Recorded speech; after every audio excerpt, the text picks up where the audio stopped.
For Eric J on Sports, I'm Eric J, and this is what I think. Professional wrestler Big Swole recently left or parted ways with AEW, and her reasoning is she's telling anyone who will listen that it's because of the company's lack of diversity, while AEW president Tony Khan is saying that it was because she just wasn't very good and they didn't feel like they could market her. So people are lambasting Tony Khan because he's saying she wasn't a very good wrestler, so he fired her. And I think this has to do with some Vince McMahon backlash because Vince McMahon is firing everybody and then going on television saying he loves to do that. But Big Swole is saying that AEW doesn't have enough diversity. They're not featuring as many people of color as Big Swole would like. Well, unfortunately, Big Swole, the problem is that the professional wrestling industry is not full of diversity. It's not a matter of AEW doesn't feature many people of color. It's wrestling doesn't feature many people of color.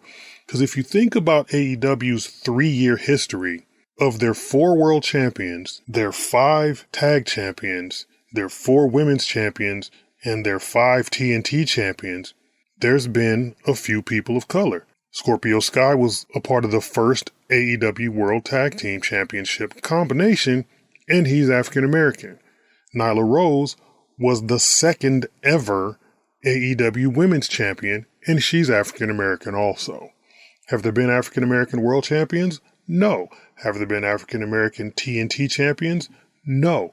But the company's only 3 years old, and it appears that Jade Cargill will be the first AEW TBS champion, and she's African American also. If she's not the first, she'll almost definitely be the second. So there's been some diversity in AEW, but the company's only 3 years old, so you have to give it a chance. Because when you say AEW doesn't feature enough diversity and you leave the company, it makes me think, where are you gonna go? Because as I said, there's not a lot of diversity in wrestling. I mean, you could go to Ring of Honor. They've been around 20 years. And they've had 2 African-American champions, Jay Lethal and John Grisham, the only 2 men who've ever been the world champion that were of color. You could go to MLW. They've been around 20 years. And Shane Strickland, who you probably know now as Isaiah Swerve Scott, is the only man of color to ever hold their top belt. You could go to Impact. They've been around for 20 years.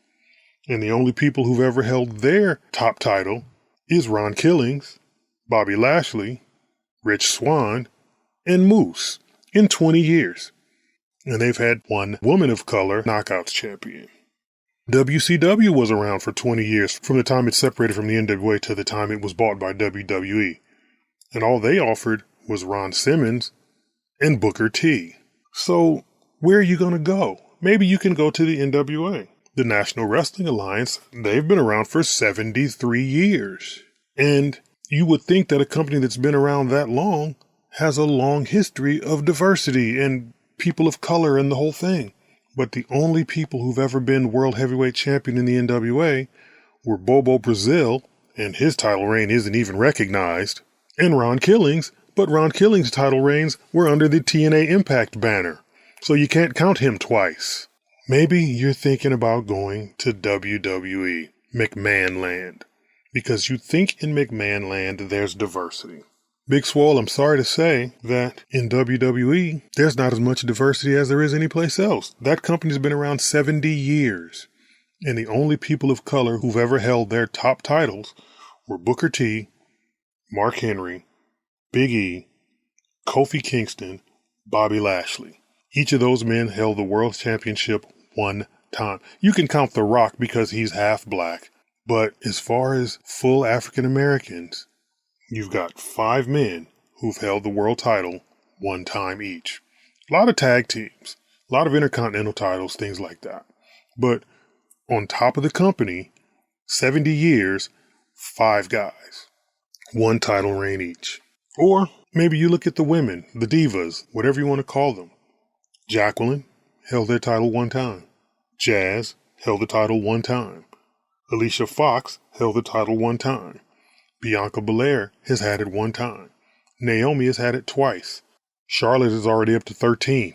So you could say that they're featuring more women by giving more women of color the championship. You'd be right, but you'd also be wrong. Because the only woman of color to have held the belt more than Naomi's 2 times is Sasha Banks. She's been champion 6 times. But her 6 title reigns span a period of only 30 days longer than Ronda Rousey's 1, and Ronda Rousey wasn't even a trained wrestler. So you're looking for diversity. You're in the wrong business. You might want to go to Hollywood and become an actor, because at least then you have a chance to perform and get recognized and maybe win an Academy Award. But oh yeah, where are you going to go in entertainment to perform and be recognized and expect to feature a lot of diversity? I don't know. But if you chose professional wrestling, it's the wrong business. Now, keep in mind, I'm not saying that it's right, because I also am a man of color. I'm not saying that it's right. But what I'm saying is, out of the business, you have no chance to make a change. In the business, you have a chance to make a change. But if you start burning bridges in the business, then you can't make that change, because you will soon be out of the business. I would say sign with a company, whether it's AEW, Impact, MLW, Ring of Honor, WWE, someplace. Sign with a company. Be the best you can be in the ring, on the mic, in the community. Force them to make you champion. Force them to feature you every week on television, and show the world that a woman of color can perform at the highest level and be just as good as anyone else. Remember to like and share this video and subscribe to this channel. And follow me on Facebook at Eric J on Sports 1 and on Instagram and Twitter at Eric J on Sports. And for Eric J on Sports, I'm Eric J, and this is what I think.